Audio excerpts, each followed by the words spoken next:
नमस्कार.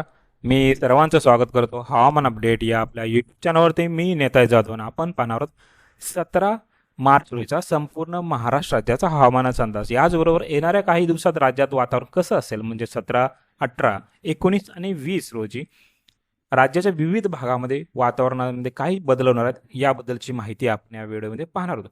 सर्वप्रथम मी नेताय जाधव, मुक्काम पोस्ट टाकवे, तालुका शिराळा, जिल्हा सांगली. मी या फील्डमध्ये जवळपास 12 वर्षापासून काम करतोय. तसेच सायक्लोन असेल, फ्लड मॉनिटरिंग असेल, ड्राऊट मॉनिटरिंग असेल, लाईटिंग थंडरस्टॉर्मच्या काही ॲक्टिव्हिटी कुठे होतात याबद्दलची माहिती मी सांगत असतो. सर्वप्रथम लेटेस्ट सॅटेलाइट इमेजनुसार जर आपण पाहिलं तर उत्तर भारतामध्ये जम्मू काश्मीर असेल, लेह लडाख असेल, गिलगिट बाल्टिस्तान, उत्तरांचल, उत्तराखंडचा बहुतांश भाग असेल, या ठिकाणी डब्ल्यूच्या प्रभावामुळे हलक्या पद्धतीचं ढगांचं वातावरण त्या ठिकाणी पाहायला मिळतं व हलक्या स्वरूपाचा पाऊस पाहायला मिळणार आहे. याचबरोबर पश्चिम बंगाल, याचबरोबर ओडिसा, तसेच छत्तीसगडचा काही भाग असेल, बिहारचा दक्षिण भाग असेल, या ठिकाणी आपल्याला काही ठिकाणी लाईटनिंग थंडरस्टॉर्म सहित मुसळधार स्वरूपाचा पाऊस पाहायला मिळतोय. याचबरोबर कर्नाटक तसेच केरळचे किनारपट्टी असेल, निलगिरी पर्वत असेल, या ठिकाणी ही लाईटिंग थंडरस्टॉर्मच्या ॲक्टिव्हिटी पाहायला मिळतात.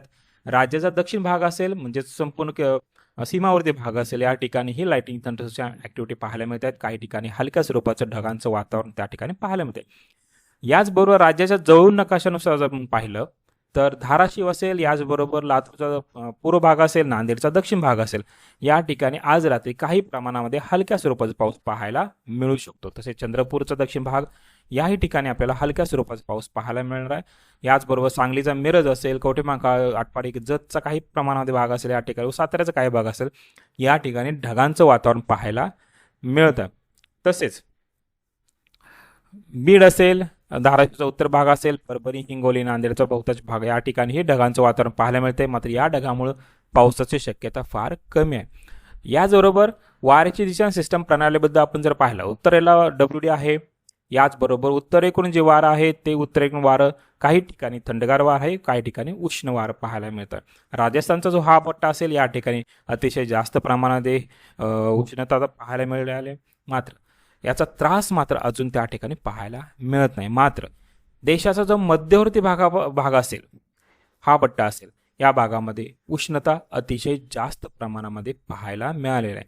याचबरोबर केरळ असेल, गोवाचा दक्षिण भाग, पूर्व भाग असेल, महाराष्ट्राचा सांगली, कोल्हापूर, सातारा, याचबरोबर मराठवाड्याचा दक्षिण भाग असेल, विदर्भाचा दक्षिण भाग असेल, या भागापासून एक ट्रफ रेषा जी मध्य प्रदेशमध्ये विखुरलेल्या स्वरूपात पाहायला मिळालेला आहे. याच ट्रफ रेषेच्या आजूबाजूलाच लाईटिंग थंडरस्टॉर्म काही ठिकाणी पाहायला मिळत आहे. वाऱ्याची वेग असेल तोही जास्त प्रमाणामध्ये पाहायला मिळत आहे.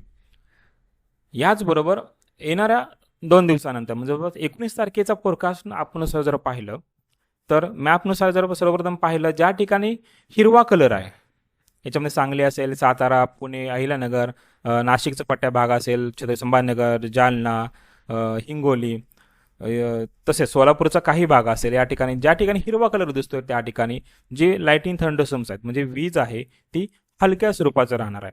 तसेच ज्या ठिकाणी पिवळा कलर आहे, बहुतांश ठिकाणी पिवळा कलर पाहायला मिळतोय, या पिवळ्या कलर ठिकाणी मॉडरेट लाईटिंग थंडरस्टॉर्म होण्याची शक्यता म्हणजे मध्यम अशा पद्धतीच्या लाईटिंग थंडरस्टॉर्म राहणार आहेत. पाऊसही त्या ठिकाणी पाहायला मिळणार. मात्र ज्या ठिकाणी लाल असेल म्हणजे बीडचा उत्तर भाग असेल, हिंगोली असेल, परभणी असेल, नांदेडचा दक्षिण भाग असेल, याचबरोबर यवतमाळ असेल, वर्धाचा दक्षिण भाग असेल, या ठिकाणी ज्या ठिकाणी लाल कलर आहे त्या ठिकाणी वीज हे अतिशय जास्त प्रमाणामध्ये पाहायला मिळणार आहे. त्या ठिकाणी गारपीट व काही ठिकाणी जोरदार स्वरूपाचा वाऱ्यासही पाऊस आपल्याला पाहायला मिळण्याची शक्यता आहे, ते म्हणजे 19 तारखेला.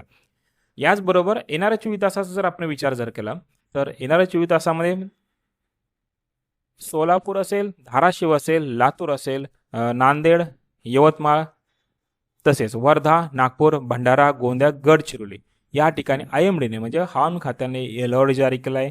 लाईटिंग थंडरस्टॉर्मच्या ॲक्टिव्हिटी त्या ठिकाणी पाहायला मिळणार आहेत. तसेच सांगली असेल, याचबरोबर कोल्हापूर, पुणे, सातारा, अहिल्यानगर, छत्रपती संभाजीनगर असेल, जालना, बीड, हिंगोली, परभणी, या ठिकाणी एक दुसऱ्या ठिकाणी आपल्याला लाईटिंग थंडरस्टॉर्म व हलक्या स्वरूपाचा पाऊस आपल्याला पाहायला मिळण्याची ही दाट शक्यता आहे. त्याचबरोबर आपल्या अंदाजानुसार जर पाहिलं तर येणाऱ्या 24 तासांमध्ये पावसाची शक्यता फार कमी आहे. मात्र ढगांचं वातावरण जर पाहिलं तर कोल्हापूर असेल, सांगली, सोलापूर, धाराशिव, लातूर, नांदेड, यवतमाळ, चंद्रपूर, गडचिरोली हा संपूर्ण पट्टा असेल. या ठिकाणी आपल्याला ढगांचं वातावरण पाहायला मिळण्याची दाट शक्यता आहे. तसेच काही ठिकाणी एकदम लाईट रेन पाहायला मिळणार आहे. ती म्हणजे सोलापूर, अक्कलकोट असेल, तसे लातूर, नांदेड असेल, याचबरोबर यवतमाळचा दक्षिण भाग, चंद्रपूरचा दक्षिण भाग या ठिकाणी आपल्याला काही प्रमाणामध्ये हलक्या स्वरूपाचा पाऊस पाहायला मिळू शकतो. जोरदार किंवा मुसळधार पाऊस आपल्याला पाहायला मिळणार आहे. मात्र 19 तारखेला संपूर्ण पश्चिम महाराष्ट्र असेल, विदर्भ असेल, मराठवाडा असेल या संपूर्ण विभागामध्ये आपल्याला पाऊस पाहायला मिळण्याची दाट शक्यता आहे. त्यामुळे शेतातील जी तुमची राहिलेली कामं असेल तर उद्या आणि परवा या 2 दिवसात तुम्ही उरकून घ्या. याचबरोबर काढलेलं पीक असेल, याच्यामध्ये गहू असेल, बाजरी असेल, ज्वार असेल, या पिकांना तुम्ही कोणत्या तरी चांगल्या जागेत म्हणजे ज्या ठिकाणी कोरडी जागा असेल, पाऊस लागणार नाही या ठिकाणी तुम्ही झाकून व्यवस्थित ठेवणे आवश्यकता आहे. तर हे होतं येणाऱ्या 24 तासाचं राज्याचं हवामान अपडेट. जर आता आपण हवामान अपडेट या यूट्यूब चॅनल सबस्क्राईब जर केलं नसेल तर कृपया सबस्क्राईब करा, बेल आयकॉन नक्की करा. धन्यवाद.